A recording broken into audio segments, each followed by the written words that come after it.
Reforma amenaza crimen a la vida nocturna.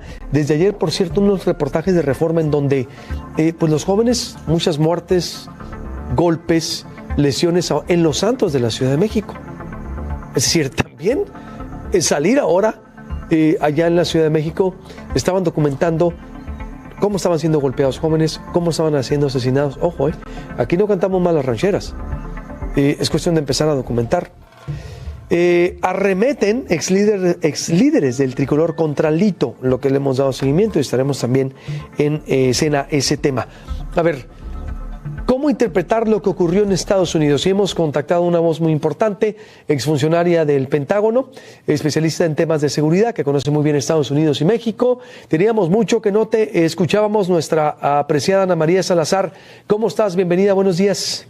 ¿Qué tal? Muy buenos días. Si te faltó una información que acaba de salir último momento, en donde la jueza en Florida, pues acaba de desechar uno de los casos penales que se le estaba persiguiendo a Donald Trump, que tiene que ver con este caso de documentos clasificados que había. Básicamente pues, se los robó de la Casa Blanca y eran documentos altamente clasificados y en términos de seguridad me pasó de que cualquier persona que entrara a Mar-a-Lago pudiera haberse robado esos documentos, y siempre estuvo el cuestionamiento de por qué abiertamente y de una forma muy voluntaria, muy voluntariosa, Donald Trump estuvo escondiendo esos documentos. Bueno, literalmente hace unos minutos la jueza en la Florida acaba de decir no, se va a desechar este caso por razones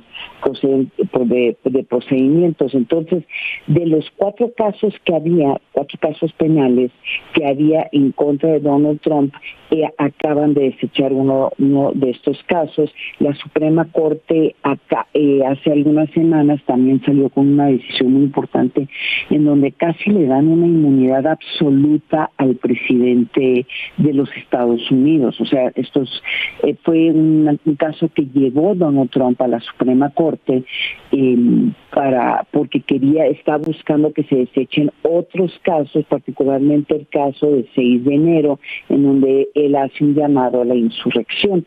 Entonces podría haber ciertas partes de ese caso que se tiene que desechar, y al desechar pues ya no se le va a poder perseguir penalmente. ¿Por qué te comento este tema de los casos?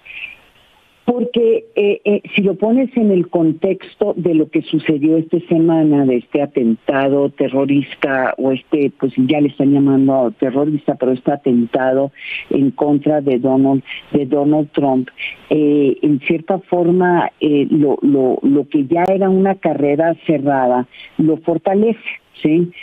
No necesariamente implica que ya hay que asumir que va a ser reelecto, pero entre el atentado, entre estas decisiones de la Corte, y hoy se empieza a llevar a cabo la convención de los republicanos, en donde tradicionalmente el candidato sale de la convención, ya sea otro candidato de la convención republicana o el candidato de la convención demócrata, siempre sale fortalecido y se ve fortalecido, tal vez algunas semanas, pero sí se ve fortalecido en las encuestas. Entonces vamos a ver en las siguientes semanas, de aquí a las elecciones en noviembre, pues un Trump que parece que podría, hay muchas razones de pensar que podría ganar las elecciones y ser reelecto. Totalmente de acuerdo. Digo, yo también, yo no veo por dónde Joe Biden y con todo lo que se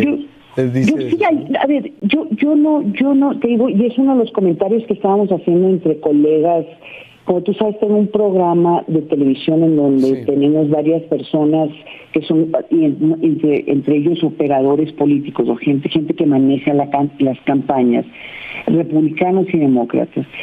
Y lo que están diciendo es que no es, o sea, sí hay formas que puede ganar un candidato demócrata, porque aquí el tema, estaban analizando las encuestas, aun cuando Biden no es el candidato. Yo creo que no hay que recordarle al auditorio que también en este momento está muy cuestionado la capacidad cognitiva del presidente Biden, cognitiva y también la capacidad física. Entonces, eso ha creado una discusión y un enfrentamiento entre el presidente Biden, el candidato demócrata, y un grupo de demócratas, incluyendo personas que apoyan monetariamente estas campañas con donaciones fuertes, y ese enfrentamiento muy público también está resultando en que se esté fortaleciendo las candidaturas,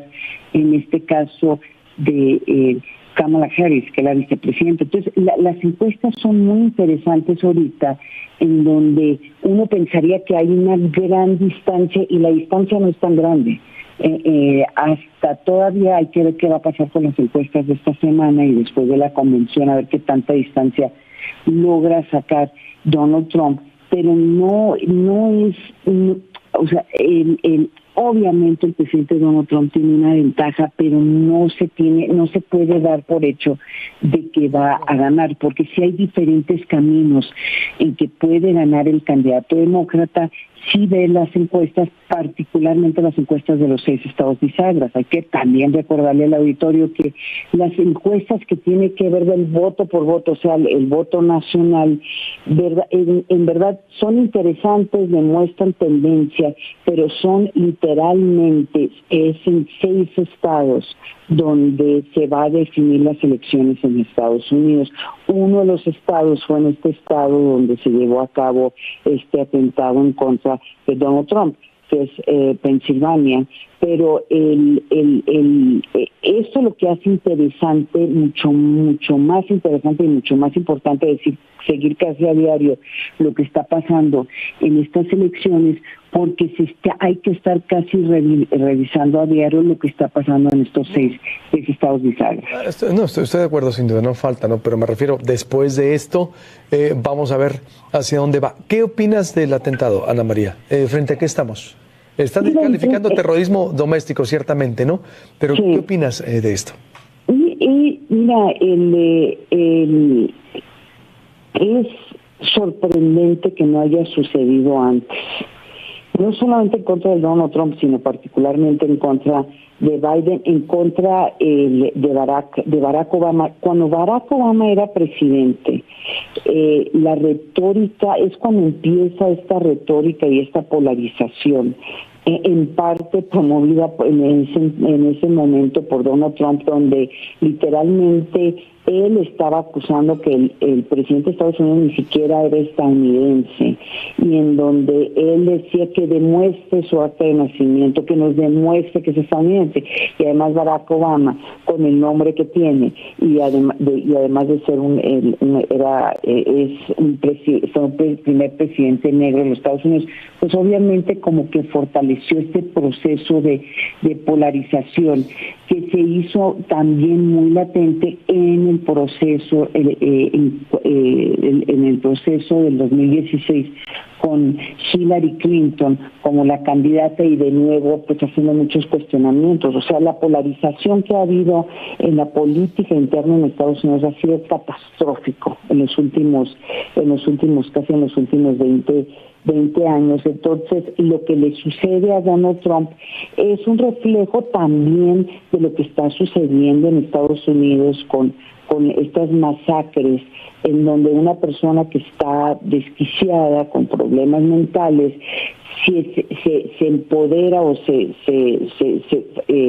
va y busca armas y se facilita estas actitudes por parte de este tipo de personas, en donde hay un ataque en contra de un grupo de personas, ya sea porque sean judíos, ya sea porque sean negros, ya sea porque hay que recordar lo que sucedió en Walmart, en Texas, en donde fue un muchacho más o menos de la misma edad de la persona que atentó matar a Trump, fue a un Walmart en Texas a matar a mexicanos, ¿sí? Entonces son estos fenómenos que se viven casi a diario en Estados Unidos, en donde una persona va y agarra un arma. y que tiene problemas mentales, ya sea porque lo bulleaban, que parece que es una de las líneas que se está investigando en este momento, que esta persona parece que lo bulleaban, y van y le disparan a alguien o a un grupo de personas, a un personaje importante. Pero lo que hay que subrayar, aunque se le está clasificando en este momento como una investigación en terrorismo interno, y yo creo que sí hay que manejarlo de esa forma, no hay indicios hasta este momento, en donde este muchacho haya sido parte de alguna complot de un grupo que está buscando o desestabilizar a Estados Unidos o matar a candidatos con ciertos perfiles. Hasta este momento parecería, hay que ver qué información surge, que esta persona cumple con este perfil de personas que tienen problemas mentales, que viven en un país que está polarizado, pero que además tiene acceso a armas y armas de alto calibre. Entonces, esa es la información que se tiene hasta el momento. Obviamente todo esto puede cambiar, pero todo indica que cae en ese perfil, que es un perfil, yo te diría, hasta más difícil de poder prevenir, porque no es que puedas investigar una organización que estuviera detrás de esto, ¿sí? Sino que estás teniendo que cuando se llevan a cabo estos eventos públicos, pues tienen un extraordinario y muy difícil trabajo. El Secret Service, el servicio secreto, que tiene la responsabilidad de proteger al presidente y sus familias y funcionarios de alto nivel, tener que tratar de identificar, pues, si hay una persona con ese perfil en el público, y por eso y se me hace muy desafortunado, pero por eso se le está cuestionando al Secret Service, porque lo que están diciendo es que no cumplieron su trabajo, que hubo una falla en los protocolos de seguridad para el expresidente Donald Trump. Bien, pues ahí está la información, Ana María. Sí, tiene razón, a cómo está Estados Unidos de dividido, a cómo está ahorita viviendo la política y a la disposición de armas, los problemas de salud mental de Estados Unidos. Ese es el contexto que tenemos. Te mando un abrazo, Ana María, qué gusto escucharte, de veras. Qué gusto, te mando dos, muchos saludos. Igualmente, Ana María Salazar, exfuncionaria del Pentágono en la administración de Bill Clinton y especialista en temas de seguridad nacional e internacional. Ahora me voy con Dolly Esteves hasta Washington, nuestra colaboradora también, quien hace una introducción ahí importante en su... yo no recordaba este evento y que es sumamente también pues comparativo, ¿no? A diferencia del intento del asesinato contra Ronald Reagan en 1981, que unió al pueblo estadounidense tras su líder, el ataque a Trump ha tenido el efecto de dividir más a los estadounidenses. Enojo, encono, sospecha y recriminación en redes. Dolly Esteves, ¿cómo estás, mi estimadísima? Qué gusto, bienvenida, buenos días. Igualmente, buenos días a ti, el auditorio, Luis Alberto, en este lunes. Pues sí, el sábado en un meeting de campaña en Butler, Pensilvania, Donald Trump fue levemente herido en la oreja derecha por un tirador en lo que se considera es un atentado contra su vida. Tres de sus simpatizantes no tuvieron la misma suerte.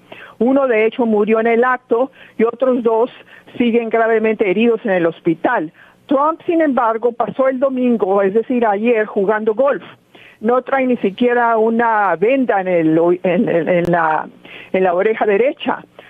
Ayer mismo se trasladó a Milwaukee, Wisconsin, donde se celebra esta semana la Convención Nacional Republicana, que lo ungirá como su candidato. Anoche, en un mensaje a la nación, el presidente Joe Biden anunció una investigación independiente y exhaustiva sobre los hechos. Biden exhortó a los estadounidenses a expresar sus diferencias en las urnas, no con violencia. Hizo un llamado a la unidad en un momento delicado para la democracia, dijo. Biden insistió que la ciudadanía no debe de sacar conclusiones apresuradas sobre lo ocurrido y dejar trabajar al FBI. El FBI identificó al tirador como Thomas Matthew Crooks, un hombre blanco de unos 20 años, sin antecedentes penales, registrado como miembro del Partido Republicano y residente en Bethel Park, Pensilvania. Fue abatido por los servicios de seguridad en el acto. El FBI informó que actuó solo y que siguen investigando su motivación. O sea, no hay motivo todavía, no saben por qué hizo esto. Usó un rifle semiautomático AR-15 que es propiedad de su padre. Un posible artefacto explosivo fue hallado en su auto. El FBI espera saber más sobre la motivación que tuvo este señor Crooks una vez pueda sustraer y analizar los datos de su teléfono celular. El servicio secreto que está a cargo de la protección de Trump está bajo la lupa por no haber confrontado al francotirador luego de que varios asistentes al mitin informaron a la policía local sobre la presencia de un hombre armado en el techo de un edificio contiguo. El servicio secreto dice que ese edificio estaba fuera del perímetro de seguridad del mitin y bajo la jurisdicción de la policía local de Pensilvania, y no de ellos. La Cámara Baja, que la dirigen los republicanos, ya llamaron a testificar a la jefa del servicio secreto como parte de su propia investigación sobre el atentado. El FBI informó el fin de semana que tras el atentado contra Trump se ha registrado un incremento notable de la violencia verbal en las redes sociales. A diferencia del intento de asesinato contra Ronald Reagan en 1981, que unió al pueblo estadounidense tras su líder, el ataque a Trump ha tenido el efecto de dividir más a los estadounidenses. En redes sociales prevalece el enojo, el encono, la sospecha y la recriminación. Además, estamos leyendo todo tipo de teorías conspirativas, fake news y hasta videos falsos en Twitter, Facebook e Instagram. Para muchos analistas y electores, Trump es uno de los principales responsables, si no el principal, del clima de violencia política que literalmente le rozó una oreja el sábado. Ha instigado a la violencia con su incendiaria retórica, ha amenazado con violencia si no gana las elecciones, llamó montaje al ataque al esposo de Nancy Pelosi, instigó la embestida armada contra el Capitolio y llama héroes a los perpetradores, a quienes promete perdonarlos si gana la elección. Y por si fuera poco, rechaza tajantemente cualquier tipo de control al uso de armas de fuego, incluidas los rifles estos AR-15 con el que fue atacado. Ahora la sangre que tanto ha hecho Trump para incitar contra otros, lo ha tocado también a él. Fue lo que escribió el analista muy influyente de este país, David Frum, en la revista The Atlantic. Y bueno, Luis Alberto, es muy temprano para saber cómo afectará el atentado a la contienda electoral entre Trump y Biden. De acuerdo al promedio de encuestas 538, Trump lleva una ventaja del 2%. Todavía no hay encuestas, o yo no las he visto, después de este atentado. Y obviamente es posible que repunte Trump, y también por la convención del Partido Republicano en Wisconsin, que tiene todos los reflectores encima, pero todavía faltan 4 meses y en 4 meses muchas cosas pueden pasar. Sí, tiene razón. Pues muchas cosas pueden pasar en 4 meses, sin duda, con eso me quedo, pero también exacto, esto pues se va a presentar como héroe, Dolia. Entonces, momentos inéditos se están viviendo en Estados Unidos, Dolia, difíciles de polarización. Difíciles, inéditos, ¿no? Ya ha habido muchos atentados, la violencia política ha estado presente en este país durante décadas. Pero obviamente estamos en una situación muy delicada que se exacerba por las redes sociales que no existían, por ejemplo, en el 81 cuando atentaron contra Trump, contra Ronald Reagan, y tenemos un fenómeno que se llama Donald Trump, que tampoco, ese sí que es inédito. No hay otro candidato o expresidente con sus características y con su capacidad de polarización tan fuerte. Y en el escenario mundial pues tenemos una situación muy delicada donde están muy definidos los enemigos de Estados Unidos y de Occidente, y que de hecho celebraron este acontecimiento y culparon a Biden de haber creado la atmósfera que dio lugar al atentado violento contra Trump, cuando es a la inversa. Entonces sí está muy complicada la situación, está muy complicado el diálogo, el intercambio, las posiciones están muy definidas, y finalmente pues van a ser los electores de este país el 5 de noviembre los que decidan qué rumbo va a tomar el país. ¿Crees que vaya a renunciar Joe Biden o se queda? ¿Cuál es el contexto? Mira, el atentado contra Trump puso una pausa, ¿no? O sea, al debate que se estaba llevando a cabo antes de este atentado, de que si era pertinente quitarlo o no. El presidente Biden ha dicho categóricamente que él no se baja, que él está decidido a continuar. Hay que recordar que a él lo eligieron en las primarias para ser el candidato del Partido Demócrata. Entonces, en el caso de que lo convenzan, si pasa esta racha y vuelve a activarse ese debate que existía antes del sábado, y logran convencerlo que se baje, pues se abre una situación muy incierta, y muchos piensan que ya con el ambiente tan enrarecido que tenemos políticamente, y encima de eso este atento de asesinato de Trump, pues va a ser muy desgastante para el Partido Demócrata cambiar de caballo a mitad de la carrera. Cada vez que pasa una semana o más días, más difícil se vuelve ese escenario, que en efecto sí que sería inédito. Entonces, yo creo que no lo van a cambiar, que va a ser el candidato. Eso es lo que yo creo.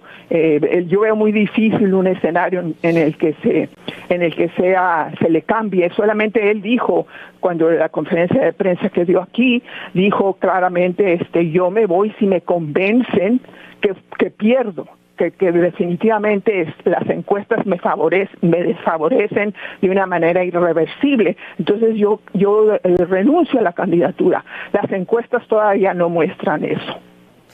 Pues sumamente interesante se va a poner todo esto y te consultaremos. Te mando un abrazo, Dolia, qué gusto escucharte. Muchas gracias. Igualmente, y saludos. Igualmente. Dolia Esteves desde Washington, nuestra colaboradora internacional. ¿Qué opina de lo que está viviendo Estados Unidos? Y sin duda son tiempos inéditos por esa división y el encono que se ha exacerbado exactamente por las redes sociales. Pero como nunca, por las redes sociales lo han hecho una confrontación social a todos los niveles. Pues igual en México me va a decir, por supuesto, en el mundo en sí. Pero aquí, el proceso electoral, digo, que la oposición todavía no sabe qué hacer, no tiene rumbo, pero aquí, pese a que decían que el atentado, que iba a haber algo, pues pasamos un proceso electoral limpio. La violencia, sí, la violencia está, y va a estar, como está la violencia política en Estados Unidos, y ha estado. Y es un punto pendiente del gobierno, sí, pero aquí, el proceso electoral no fue como está siendo en Estados Unidos, hay que decirlo.